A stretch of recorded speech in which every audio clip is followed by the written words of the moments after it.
financial survival tips for students, an inside story.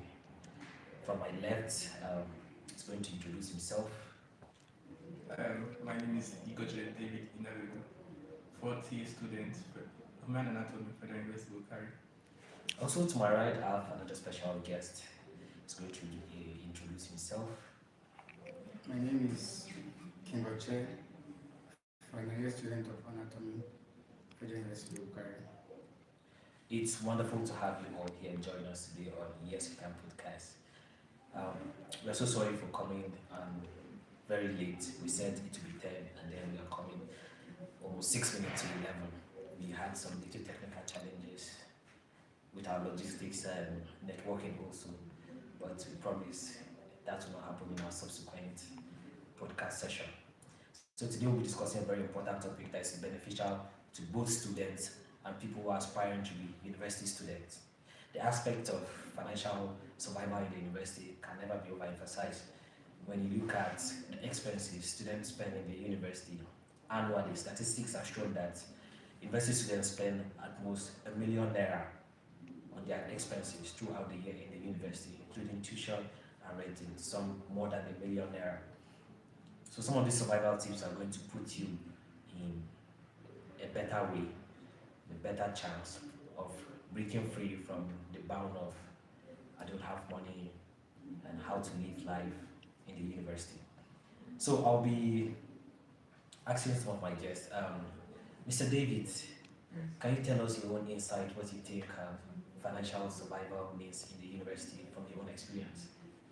Financial survival in university is a very, very critical aspect in a student's life because once your finances is affected, you psychologically, even emotionally, you're not okay for school. I've had experience where I've been totally broke, and me coming to class lectures was just like me wasting my time because you can't even learn when your stomach is empty. So I see this knowledge, this financial knowledge for students as very, very essential. In fact, after paying your school fees and your house rent, this is the next thing you should learn in order to survive in university setting. So tell us about what your financial life looked like the first time you got into university and how you were able to navigate through those early challenges. Okay. My very first time in university, I was, let's say, reckless in spending because I thought maybe the money will come, the money will come, the money will come until I learned some some lessons that made me to change. I remember the first time my first few weeks in university, I was still on money then. There's not money, but I still had money with me then. So I bought a sneakers for practical. I left it in a friend's house. Then the next practical, I wanted to go for practical, and I noticed my friend was not around. Instead of me calling, you know what I did? I went to the market and buy another sneakers. That was because of money. You get that? So those are experiences I need to learn from. When I got broke, I noticed that this is how you live in university. You need to budget, you need to prioritize, and you need to save. These three things in no particular order, but these three things is very, very essential for your financial knowledge as a student. Okay, Mr. Oche, can you give us your own inside story? Okay. Alright, when I came here in the year 2021, it was a new phase for me now. So I when we came here, actually I didn't have much money. So I'm not going to say like David, I was spending recklessly. But certain times when I had money, I know I spend a lot. Like, the moment money enters my hand, I must go and take Nutrimic. In a day, I can take up to like 5 of it. That was how I was so reckless then. Also, and then when such money comes to my hand, and then I start spending. The moment it finished, that's when the material will come up that you guys go and print or photocopy this material. So it was that crazy for me. And then I would not be like, I'll start calling home. So like you said, you have to prioritize stuff. So that's one thing I lacked. I did not prioritize my finances. The moment they come, I spend them at will. I don't spend them recklessly. Time will now come when I will need them. Like I will need that finances too. cater for my academic needs. That's, your story are just inspiring and funny. Because from spending more to getting more nutrient milk, it goes on and on. That has been the experience of a lot of university students. The moment they have money in their first year, you are giving a lot of money for your registration and other things. So when the registration costs maybe 2k and then maybe you're giving 50k, so you think you have a lot of money left, so you spend it recklessly. So, Mr. Oche, coming from your own side now, there's a name you are being called in the university at the moment. I think it's getting much more popular than anyone can ever expect. Cash flow. Can you tell us how it comes about that name? Okay, thank you. Alright, most of my friends from 100 level started calling me cash flow. So I'm going to give a story of how the name began. Okay, so when I realized that I was spending too much, and I thought of how to try to curtail my losses or my expenses so that I can either invest them or save them properly. But I noticed that saving wasn't helping, so I said, okay, let me invest. So then a friend of mine, but not in this group then, shared me a link, a Ponzi scheme link. Wow. So the name of this Ponzi scheme was called Cash Flow. And when me, Oche, aka Cash Flow, joined, it was already late. And you know how Ponzi schemes are now. Yes, of The course. later you Just join, 3 months. you don't cash out. Yeah. But if you join early, you follow them and cash out. So I joined late. So I invested about 8 to 10,000 naira back then. So according to them, the more you refer, the more your chances to cash out early. So I did not have, because I talked to some of my friends. Back then in the West, I talked to Benjamin, Bob Zom and the rest. But nobody was answering me. They said, guy in a Ponzi scheme with this, so they were not going to participate. So I said, okay, fine. I was going to do it alone, so that I wait for 30 days before I cash out. So I now promised them, those guys now that refused to join, I promised them that the moment I cash out this money, I will flex them. I was going to buy them whatever they want.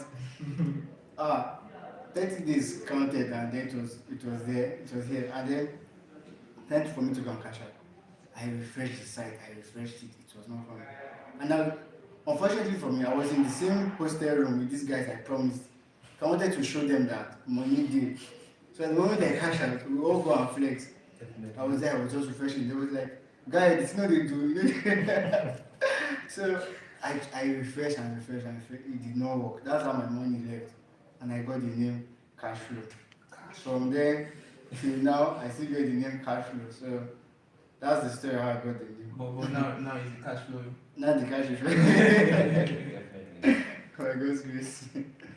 David, from your story, you said you spend recklessly. I think over the years now, we have come to realize that have financial strategies that really work for you. I don't know if you can share with the audience this strategy you use so that we can help them in their financial aspect in the university. Okay. Like I said earlier, I just have 3 strategy I follow. Not necessarily in that particular order. And to be honest, not like I'm very, very consistent in it. But what I do, even right from 100, what I noticed is that then dollar was cheap. I think dollar was 500 and something then. What I noticed is that maybe I get 10,000 naira from home. What I do then is that I save 2k. I buy dollars of 2k. Buy that then in Luno and save. So saving, budgeting, and prioritizing is, I think, those are the 3 ways you can curtail some unnecessary spending. When you save like that, but I wouldn't actually recommend saving right now at this level because investing will do you more good than just saving. If you save in naira, come the next day, biscuit will increase by 50 naira, and you saved 50 naira yesterday. There's no difference. Yeah, probably the bank. Yes, exactly. Satisfaction. But once you invest, mostly all these low risk investments, let's say all these stable coins, if you are afraid of taking risk, all these stable coins in the crypto world, you can invest in them. Definitely, you get maybe 1 or 2 or 3 naira added on it. That's an advantage compared to normal saving. So saving / investing is one step. Then budgeting. Not just you definitely need food stuff. Like someone like me that I don't get food stuff from home. Maybe when I'm coming to school, I just bring food stuff from home. Then that's it till next December when I'm going home. Someone like me, I go to market every month to buy my stuff. So, and if I don't budget, a lot of times I've gone to the market without budgeting. I end up even spending the money and even going to debt most times because I'll need money to buy airtime, I'll need money to buy data, I'll need money for school stuff also. So when you are going to the market as a student, you need to budget. Okay, I know you want Indomie, but do you really need that Indomie? You just need to survive. You can buy yam of 2,000 naira, 10 pieces. That's better than buying Indomie of one carton 14k. You get back, you budget, then the last one prioritizing. Now this you need data actually, but do you actually need 15 gig data for 3.5? You think about it, you don't need it. You need data, you can buy maybe 1 gig data for 250, maybe 2 gig data for 514, then you manage it, you do well to manage it. Then I think those are the few tips I've been using so far in school, and to a large extent, they have been helping me. Okay. Um, in the university, we have a lot of students that are living their so-called fake life, where they like to show off things they don't have. They claim they have it. So over to you, Mr. Oche. Can you tell us about the fake life aspect, the financial level of student? How can students curtail these fake life challenges when it comes to their finance and balancing it with academics? Okay. Okay. I'm going to talk about this using myself as reference. Um, Concerning fake life and how to manage it, like to not either do it or not do it at all. Like for me now, what I've been doing ever since I got to school here is I'm like my department now is in the College of Medicine, and I know the kind of clothes that I'm supposed to use here, which are corporate dresses. Good. Now there are some corporate dresses. For example, now I want to go and buy a dress that I'm going to use for lectures, and then I go to I know that there are two places I can get dresses. Boutique where I can get brand new dresses. Some are even so called brand new. And then I can go to Bendan Select. And some of these Bendan Selects are as good as that you find in the boutique. So now, instead of me to live a fake life, of which if I wear a clothes, or if David wears a clothes now he got from the boutique, and I wear this one I go from Bendan Select, the lecturer will not ask us to grade us based on how we are looking. Like by normal attendance in class, we will not come and grade you. Your shirt is $10, yours is $0.5, or yours is 500 naira for a shirt. Nobody's going to grade you for that. So why going to buy clothes that are very expensive? Well, it also goes to other clothing materials like your shoes, your socks, and all of that. So instead of living fake life, when you know that in this school here there are a lot of expenses which you can channel money into. Like for me now, I've used some dresses, like there are some of my clothes, I've managed them so well. Like I know when I buy them, they are kind of, their materials are good. So I know that this one can last me 2 years, 3 years. And then I manage it, I don't wash them all the time and the rest. I'm using clothing for a reference for now. Also, instead of using fake life, for example, now you want to go and buy I'm using this clothing because that's what is rampant in our campus here. So you see somebody tell you, guy, this is my trouser, will pay your school fees. Okay, yes, you can pay my school fees. My school fees is 105,000. Okay? If your trouser can pay my school fees, give me that money. Or if I was the one now supposed to have that 105,000 to go and buy a trouser, I can use 5,000 inside that money and just buy one I trouser. think I'm starting with that. Do you understand? So I can use that money. If there are other businesses I can do. I can start data reselling. I can build my graphic design brand. I can maybe promote myself on content creation. I can go into forex. I think some people online, if you want to learn forex from them, you can pay them 40,000, and then they enroll you in the class and then they teach you. If you have a network of friends, one of the friends knows a friend who knows a friend who is into forex, and then maybe through this chain of friendship, you can even get the opportunity to learn it for free. So instead of using this money, you can use it as a capital for a business. If not a business, you can, like David rightly said, you can use it and save in stable currencies that you know that after a while, they will not lose their value, not like the way we see our local currency, Naira is losing value. But if you invest in stable coins, and then maybe if you do proper research, you can put your money there instead of living fake life. I cannot carry 125,000 to buy a shirt when I know that there are places I can put my money in, and in hours I can get times 5 of that money. So imagine putting 125,000 in that place. I know that my money in 3 hours will come back times 5 for me. Run the maths, 125 times 5. You can imagine what you get in 3 hours time. So me and the guy who bought 125,000 naira worth of trousers, and me that invested, who is better off? I have times 5 of his money in 3 hours time. But he has the trouser that maybe if you climb the bike now, the exhaust will burn the trouser, and you have to go and take it to a tailor. So you see, it's better you invest, like David said, it's better to invest than to use your money to just go live that bling life on campus, to wear the latest shirt, the latest car, or ride the latest bike. Some of these things they are more like liabilities. You have a lot of clothes. You don't need more. You just need, like I said, it's a need. You need just a few of them to just look good. You don't need excess of them. So I think that's all I have to say for that. You know the funniest thing about this fake life? Most of them, this money they have in school. Their parents, their siblings at home don't know they have this They money. don't, yes. So That's what's why the they do joy of living fake life in school, spending thousands going out, and maybe your siblings they still wear one shirt for 7 days in a week? That's not nice. That's really not like that, right? If you have money that people around you are not benefiting from, that's useless money. That's, At least even if apart from the dress like sense and everything, the steals they are trying to promote, use that money and like either bless lives or invest in the future where when it comes you can use it to also bless lives. I think that's a priority for Yes.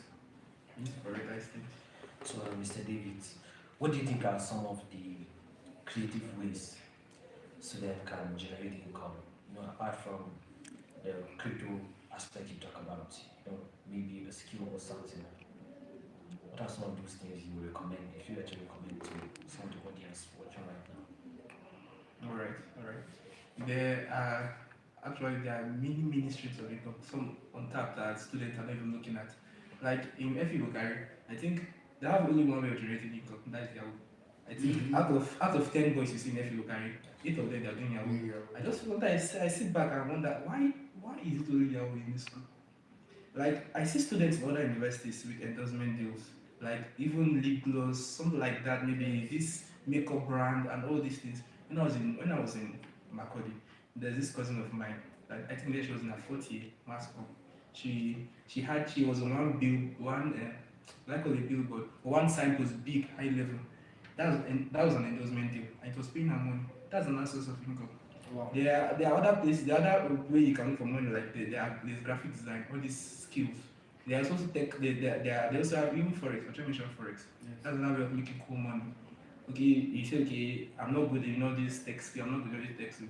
Okay, why don't you just recently there are LinkedIn rentals. You can rent your account out and you get money monthly. That's another source of making money. There are many ways. Have you tried influencing? I see people they just waste their time on TikTok scrolling from morning till night without making 1 naira out of it. Why there are people like you that just carry their camera, and most of these people that are with iPhone 14 Yes. they'll just carry their Yes, camera yes, And talk rubbish. Yes, just carry your camera, video yourself, say anything you want to say. Just video your life and post and you get followers for that and you earn money for that.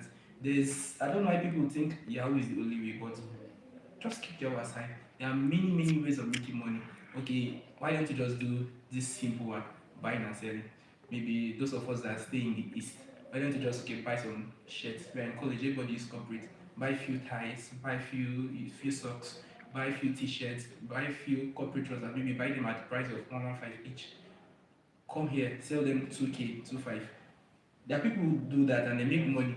They make a living from it. So I think that there are different diverse ways of making money. You just need to sit down and think. There's a lot of ways of making money. So, Mr. Oche, how do you think campus side job or freelance David has talked about some of those skills. So how do you think a student can balance the skill and his academic life together? Okay. All right. I've always been explaining, I use myself as point of reference in talking about all this. Like myself, now I'm into a lot of things that pay me. I'm into graphic designs, and I use my phone to do this.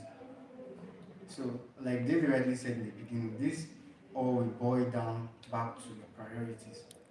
So, if your priorities are placed right, your time schedules and everything are all placed right, you can blend your academics and your source of income or your hustle rightly, and everything will blend well.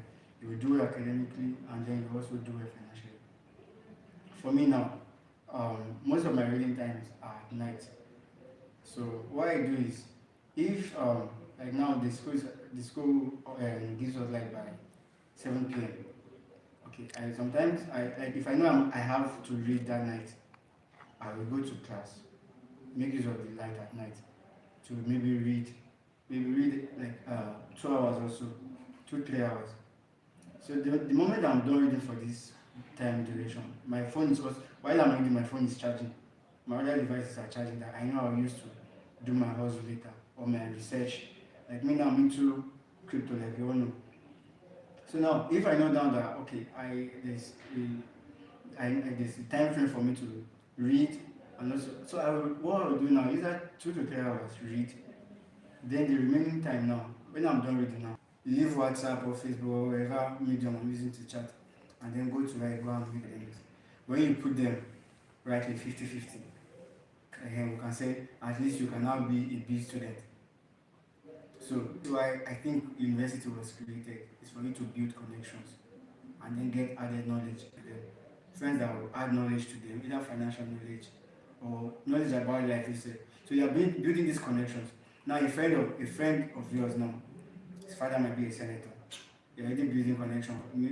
That also be an excellent student. Okay, we're in the university setting, right?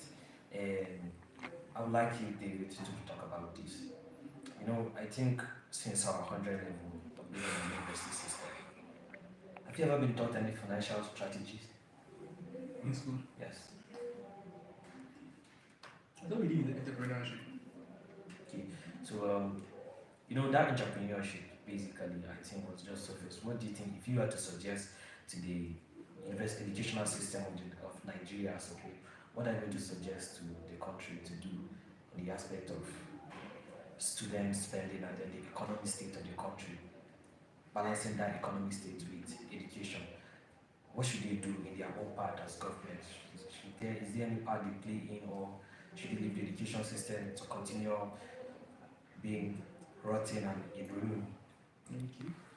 I think to our university, they think the knowledge of entrepreneurship alone is enough. Though the knowledge of entrepreneurship was very, very essential. Actually, I personally learned a lot. And that's when I learned about this family business. That once you should have at least 50% they can share as long as you can control 50% of the share in your company, it's your family business. That they mentioned, then they use Dankope company as an example and all those things. So those knowledge is very essential, but those knowledge you can get them anywhere. I can just wake up one morning, go on Gemini, go on all this Meta AI, and okay, I heard something about family. Tell me about family business. The knowledge alone is not sufficient. That's what I just want the school to know. You need to assist them. Like personally, yes. Personally, I believe there are a lot of people that learned a lot from that GST. In fact, they had inspirations, they had ideas. I remember the lecturer telling us about one of his students who opened a barbering shop outside school. If he just decided to sit down with the knowledge of that GST, he wouldn't do that. So I think at least he had a push. Maybe I don't know, he generated his own money from to open the barbering shop. That was good. He had a push. But there are students who are motivated, but they don't have the funds. So I think if the school can go a little extra and maybe helping these students that maybe after the GST, you feel like you have an idea, you have something to do. Maybe the school should just create maybe a directorate. I think they have a director for entrepreneurship where they can maybe give grants or maybe give loan to these students who really, really have the idea and you think this idea is viable, this idea can succeed, I think the school should be buying into their entrepreneurship idea, not just only teaching them the theoretical aspect, but also help them to push their idea one step further. And I think if students also are so wiser, those of us that got the students, I think this is what we should be doing. Actually, I'm speaking to the student now. If maybe your parent has paid your school fees before, and you, peradventure, you got the student loan also, and you have that knowledge of that entrepreneurship, I think this is an idea. This is an avenue to go a step further. Maybe push further with the loan and see how you can make something out of it.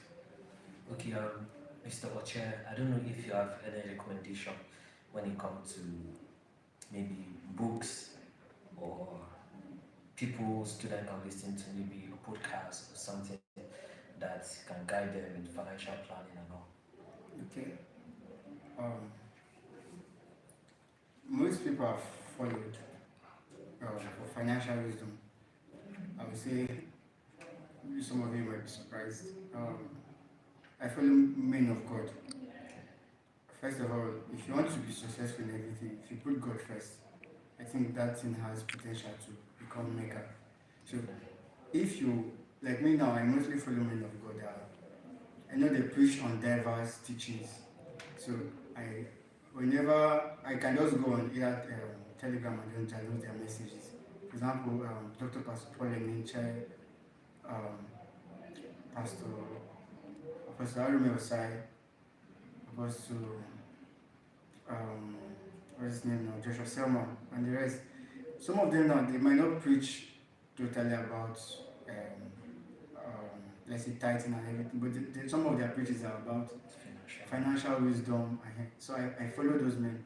And then when it comes to outside the church, there are people on Twitter I can suggest for you, for people now that are interested in crypto. You can actually follow somebody like Julius is wisdom, this knowledge these people offer, and then you can put them in the right places.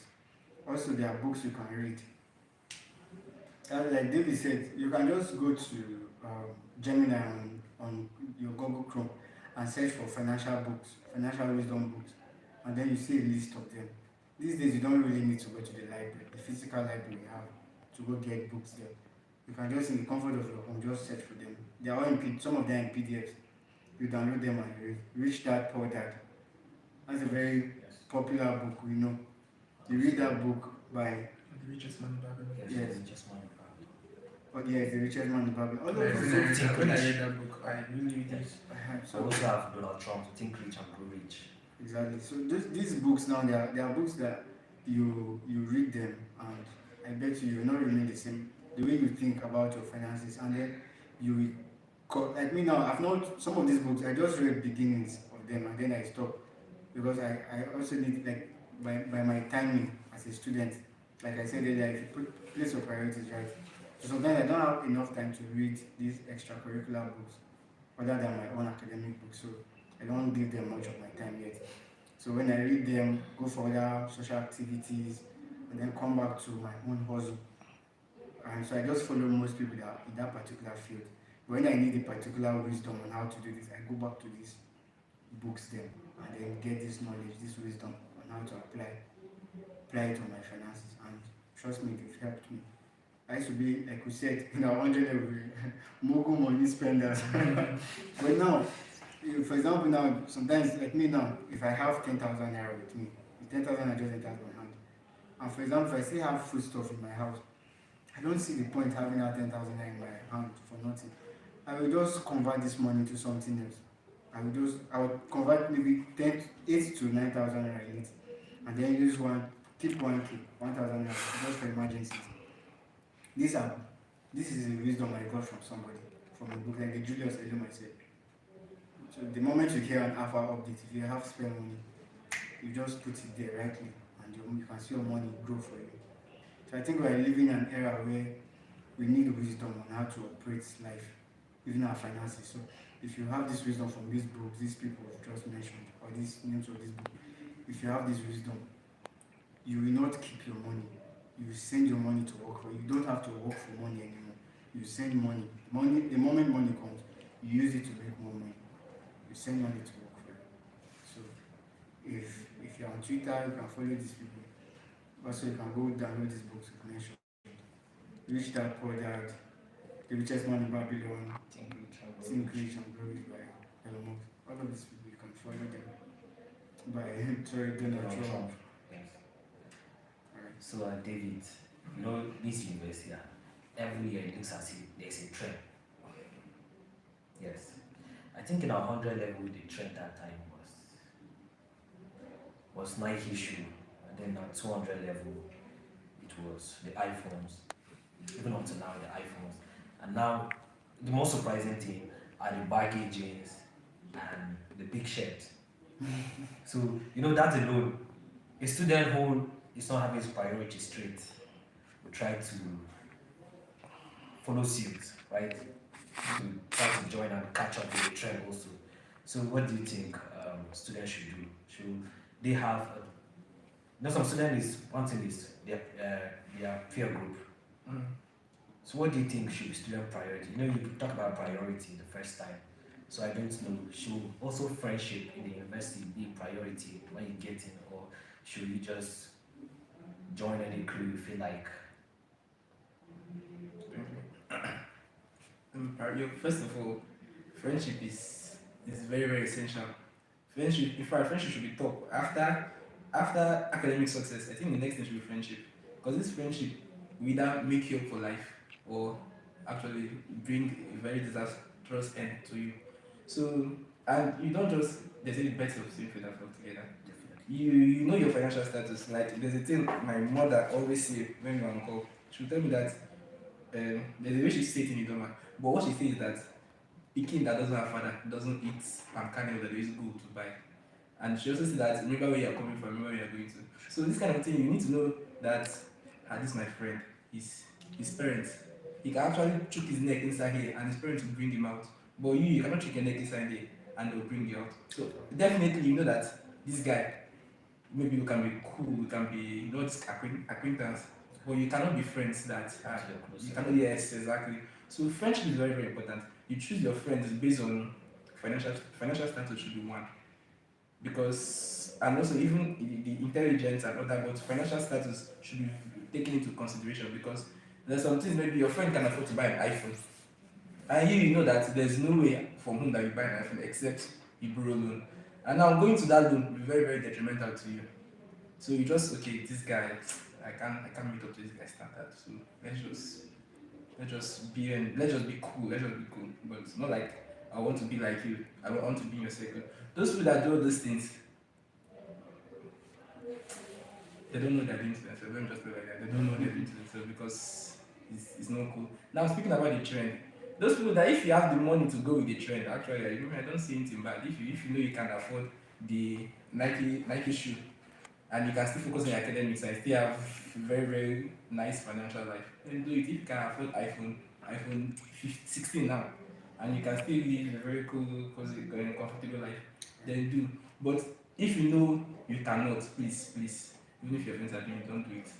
You know, the reason why I ask this question is you may be surprised to see that somebody that is holding an iPhone 15 is taking Gary in his house. So people that is using iPhone 16, they'll be asking you for some. Yes. So Yes. they'll be asking me, I'm like, how does that balance your the system? phone, my phone is just how much? Your phone can power my life. I don't know.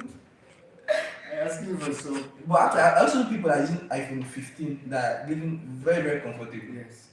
So if you know you can't afford it, please don't go for it. Maybe there are some people that use normal Android and they can afford expensive lifestyle, but they don't. I think it's just, as you see, priorities. I think everything is Everything. priority. And make sure your priorities are set right. You know what you're in school to do. Okay, academic success. Make sure you come out with a degree. Okay, make connections. Very, very, it's not negotiable. It's very, very important because the connections you make here will be your children's connection in the future. Yes. So all the friends you make here will be your children's connection in the future. So make friends and lastly, enjoy your time in school. Because if you don't want to live old, you'll be old and you'll be like, I think enjoy your time in school. That's it. So, Oche, if you were to go back in time Mm-hmm. and correct one mistake Uh-huh. since you got into your year one, Unless your entire financial life. Yes. You just go back in time, correct some mistakes. What are those things you are going to do? First, the year I'll go back to it's 2009. I'm buying Let me go back to- I'll go back to 2009 and buy Bitcoin. Even if it's one, man, let me just get that one. I think I'm done with my leg. But in the real sense, if there's anything I should have done if I can go back in time, is to go and buy a lot of dollars and have kept them. And then also pray that maybe I have the fortitude to hold and keep these things for a very long time. Because I think back when we were 100 level, $1 was worth 450 naira. I used to buy them. Yeah, that's Yes, what it I was was there. I was But surprised. now it's over like times 3 times 4 of it. Then in London, the time I was buying, it was up to 500 and something. Somebody predicted that dollar will reach 1K at the end of that year. No, it did not reach 1K, but it got to 900 and Naira and something. something. I was surprised. I was like, so if this is keep on increasing, but then I sold it.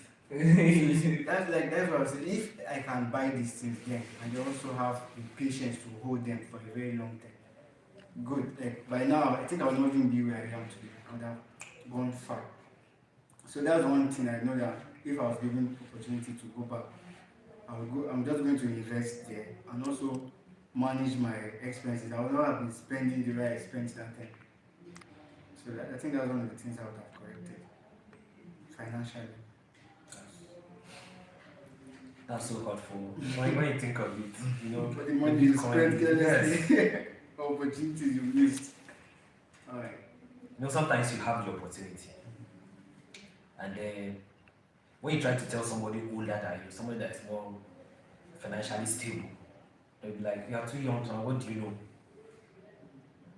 A lot of us maybe made that head of Bitcoin, even 2013, 2014. Maybe you have tell one or two, maybe your parents, there's this thing called Bitcoin. But you know, the society we live in, this is a third world nation, and then the exposure to internet and a lot of things has been a major challenge to the development of the country. So a lot of people, even if you can go to the street and tell somebody, do you know what BTC is? They ask you, what is BTC? Because a lot of them are not exposed to. Do you know that some years back, somebody came to my mom's office and found out that she, that's it was her colleague's son, came and told my mom and his own mom, and that they should bring 50,000 each, so that he'll help them buy Bitcoin. And at that time, he said that 50,000 was going to buy them like about, is it 3 to 5 Bitcoins? So just imagine my mom budgeting. Bro, I have generational wealth. Maybe she has 4 children. If she had bought just 5, one per child, bro, I would not even have come to this school. Maybe by now just probably will drop out. I'm kidding. But GDS. So these are, I think, missed opportunities because of, like you said, internet accessibility, which is not like that in our third world countries. Do you know now we are seeing all this because we know better now. I can remember when Ethereum was still coming up. Yes. Then people were telling I was in Makodi. I was in that 2019 I was in Makodi. People were telling my aunts about this Ethereum. They were mining and all these things. But then I felt like because we have seen a lot of Ponzi schemes. We have seen a lot of Ponzi. People just assume that even if you tell them it's Ponzi scheme, they don't want to hear. So a lot of these scammers online have done us a lot of harm. Yeah. If there were lesser scammers and more of these authentic stuff, I think most Nigerians will go into this. Just that a lot of scam and all these things have discouraged a lot of people. And also, even being in Nigeria itself is one of the big disadvantages.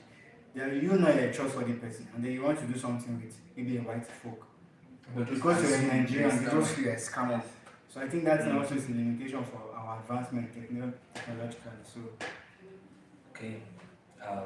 Thank you for joining us today on Yes You Can podcast. You know, we have talked for almost an hour now on financial tips for minor for students and inside story. You have heard their stories. And then from the closing aspect now, you have heard how scamming has affected us being Nigerians when it comes to the crypto aspect and any other aspect financially. Even when it comes to business on LinkedIn, sometimes you get a client and then when he sees you are Nigerian, he's not dealing with you. Okay, I used to have an Indian friend and a friend from Brazil. We met from a reading club on Facebook. We chat normally, and I asked them Brazil. The moment I told them I'm a Nigerian, that's the end of the chat. In fact, the moment I send hi, he hasn't replied my hi for over, I think, a long time now on WhatsApp, and then that's how I lost his contact. So I think uh, internet scamming, internet fraudster has done more harm than good to our nation. So next week Saturday, join us again as I'll be having another set of special guests to discuss on another wonderful topic on internet scamming and Nigeria now.